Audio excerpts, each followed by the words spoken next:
Hello there, ladies and gents. I hope you're having an absolutely wonderful evening. Have I got a video for you today? Well, I don't actually mean today. I mean basically for the last week or so, I've been compiling a series of games and time lapses of a freeway American Civil War.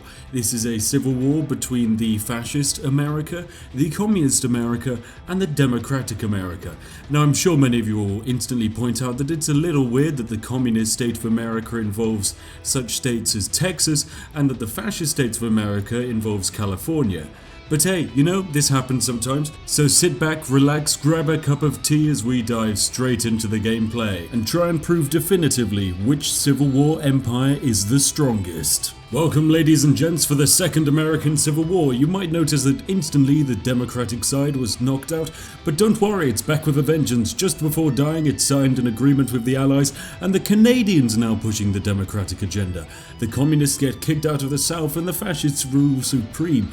But what's this? The Democrats have almost gotten all the way down to Florida. Quite an achievement indeed. They've seized the industrial heartland of the North, but this is when the fascist Americans start making a real comeback. They start pushing against the Canadian troops and the British troops that have now landed. And whilst Democratic USA is trying to build up a few units, you might notice that actually Canada holds a few US states.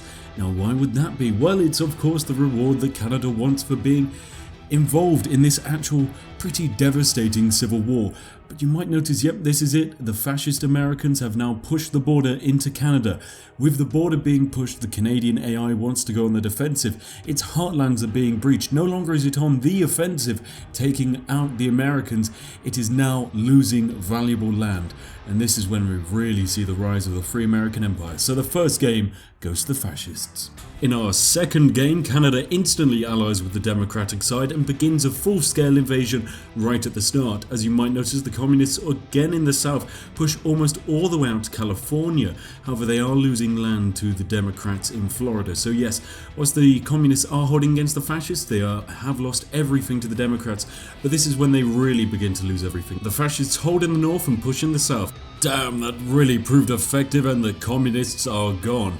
But what's this? The Democrats now actually, they're on the pushback again. The fascists have grabbed Florida, but there's a bit of stagnation here, but the US Army does get encircled 3 times in the south, and it proves pretty costly. The army gets pushed right down to the tip of Florida, and it isn't able to make it to a port in time, and it is lost. But equally the same can be said about the fascists in the north, and there we go.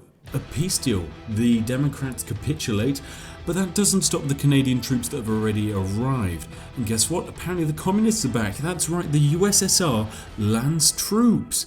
Who would have expected it? But the communists joined the Comintern, and so they've landed, and they're now actually having a bit of a scuffle with the Democrats in the south, but don't worry.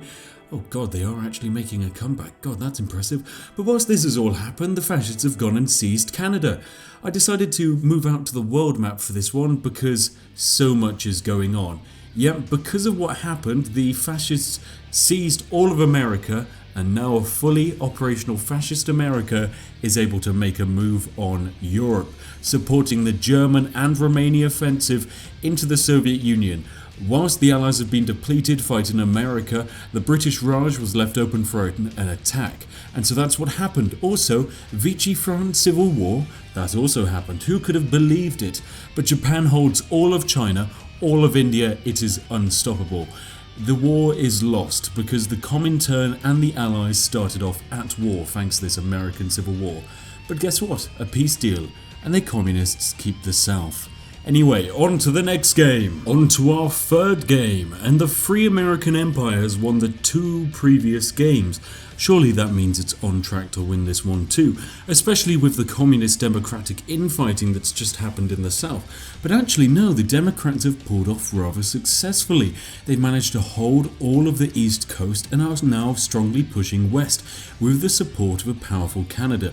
But this is typically where we see a fascist resurgence, but without holding Texas, the fascists appear to be on the retreat.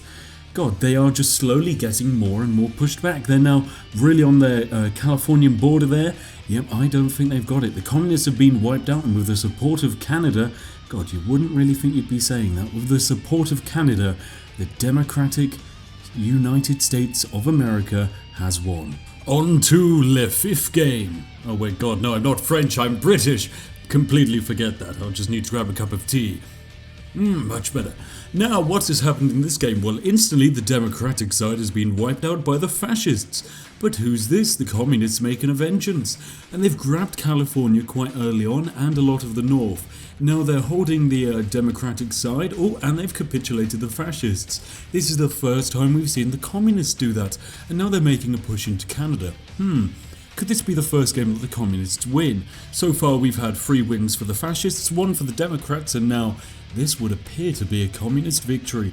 They've pushed right into the heartlands of Canada, but they've still got to grab just a little bit more of the northern US, and soon the US should capitulate, and if it does, good God, congratulations to the communists, that's an easy victory for them.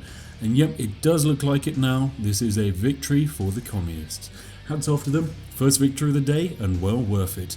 God, Bernie Sanders really is doing something. He's not even that communist, but hey, you know, all of the memes.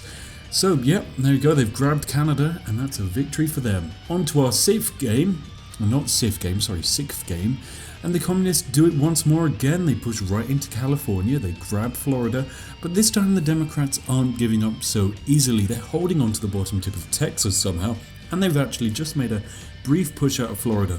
Now this is when the fascists swoop in down through the middle, grab the rest of Texas, and now this is where America is divided. You've got a lot of dispersed communists mixed in between a lot of Democrats and fascists, and from this the Democrats are able to take back some of their lands as well as advance on the fascists, and this would appear to be a Democratic victory, or at least it is appearing to go in that direction. However, it's not all lost yet. There are some fascists caught up off in the north, and if they are given the opportunity, they might be able to push out and retake the key industrial northern heartlands. But who knows? The fascists aren't really relenting at this point, they're holding a lot of land. And you know what, I feel like, yeah, this looks like a Democratic victory. We're not making much progress, but I'm going to say it's the Democratic victory. And so on to the 7th game. What do we have going on here? Well, instantly the communists push out. And this is the game where I decided to add in Mexico. In this game, I started with Mexico being at war with all of the free powers as well, just to see what kind of role Mexico would play. Now, the main issue I noticed is that it did kind of hold a lot of the communist forces in the south, which did make them open to a northern attack and does result in their capitulation. But most interestingly, Mexico now goes on the offensive.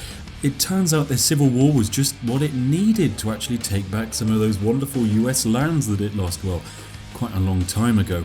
Now, this is when the Democratic side kind of flips it on the offensive, and with the support of Allied reinforcements from Canada, they're able to kind of push downwards into Mexico and kind of hold the Mexicans at the border. Something that, you know, I don't know, maybe a few people in the modern day might be attempting. But don't worry, the Mexicans take a quick push back, they grab a bit of Texas, and most importantly, they grab the oil fields. Now, the oil fields of Texas are really what makes this conflict possible. Without the oil, the United States aren't able to maintain their air force, they're not able to maintain their navy, and so they're not really able to use their modern forces against Mexico.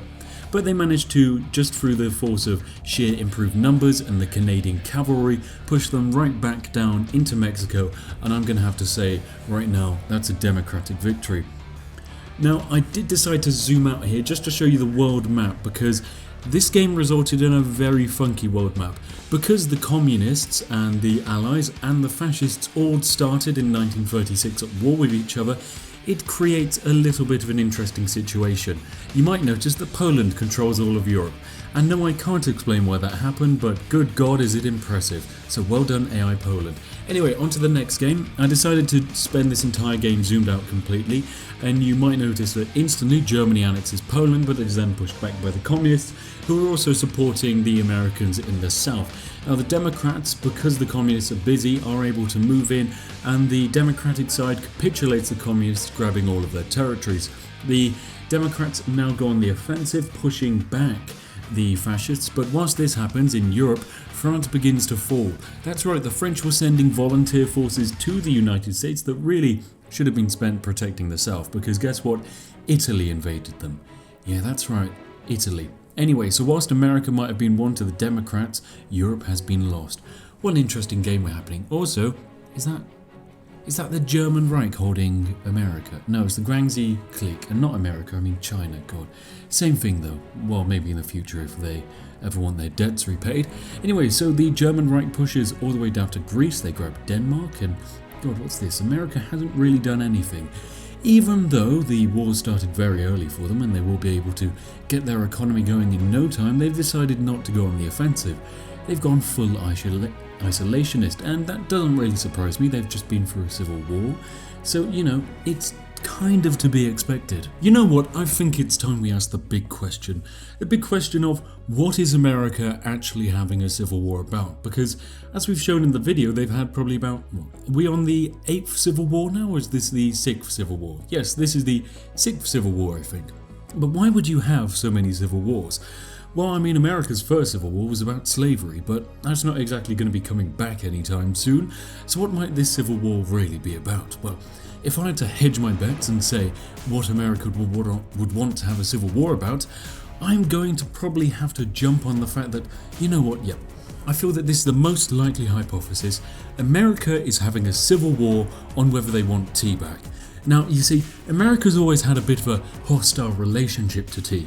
Many of them dumped it in the ocean, and you know what, that really made me upset. To have such a wonderful product as tea dumped in the ocean is so disheartening. It's basically disgusting. It was an absolute spit in the face to the British, and it's no wonder that we then lost the War of Independence, because I mean, who'd want to fight against the barbarians that would dump tea in the ocean? God, it really makes, oh God, it brings a tear to my eye every time I hear it. So yes, I feel that perhaps the communists are making it so that everyone has to have tea.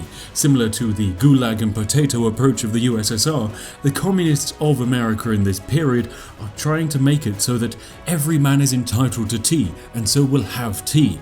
I mean, it just makes the most logical sense. And of course the fascists are trying to eradicate those who don't want tea, because you know, they're of course impure. The impure bloods of those who want to, I don't know, drink iced tea. God, revolting stuff. Who'd want iced tea when you can have pure English breakfast tea? God, Tetley surely knows how to do it. They're perfect. And of course the Democrats doing it so, God, people can have a say if they want tea or not. God, people shouldn't have a say. They should be born with the innate knowledge that tea is perfect. Anyway, it's probably time we go on to the next game, because this is a win for the Democrats. So, what about this game? Well, it's just the same as all of the others. I've decided not to throw in Mexico for this one, but don't worry, Mexico will make a return for the next one. This one started off quite interestingly. The United States has once again pushed out the communists. They've seized their lands, and God, they've brought in Canada. Canada, of course, for some reason grabs that northern state that I don't know.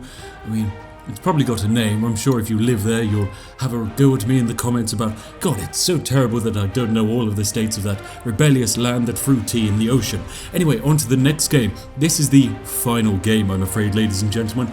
But this time I decide to throw in Mexico. But this time, Mexico is back with a vengeance. Unlike the previous game, Mexico has now drafted up their tea-based foreign policy. Mexico sides with the British, but in an interesting way. They don't side for English breakfast tea, they're fighting for Earl Grey. Now, admittedly in my own eyes, Earl Grey is kind of like drinking fox piss.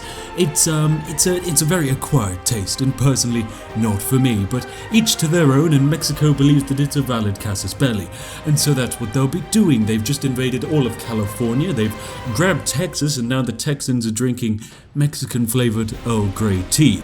Now that's something you wouldn't really hear every day, but hey, you're watching the Spiffing Brit, so that's what this content's all about.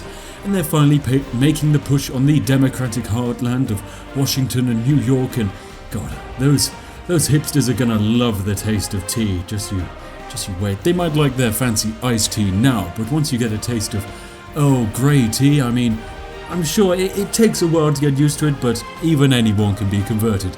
Even myself if I sat down long enough, but I mean, I only really frequent Earl Grey tea when I'm in the Premier Inn or something and they don't have good old English breakfast tea, because I mean, that's the only dire situation in which you really need a cup of tea and you'll make the jump to Earl Grey.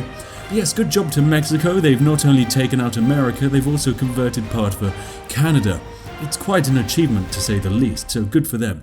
Now if we take a look at the world view, we see that Belgium's still alive and Mexico's taken the world.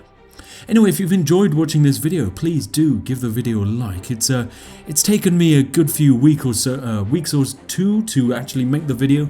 Yeah, because I mean, games of Hoi 4 aren't exactly that quick. They do take a while to record. So any support in the comments or in the form of a like or a dislike, it's much appreciated. I'd like to know your opinions, and I'm sure I'll see many of you Americans in the comments explaining why you hate tea.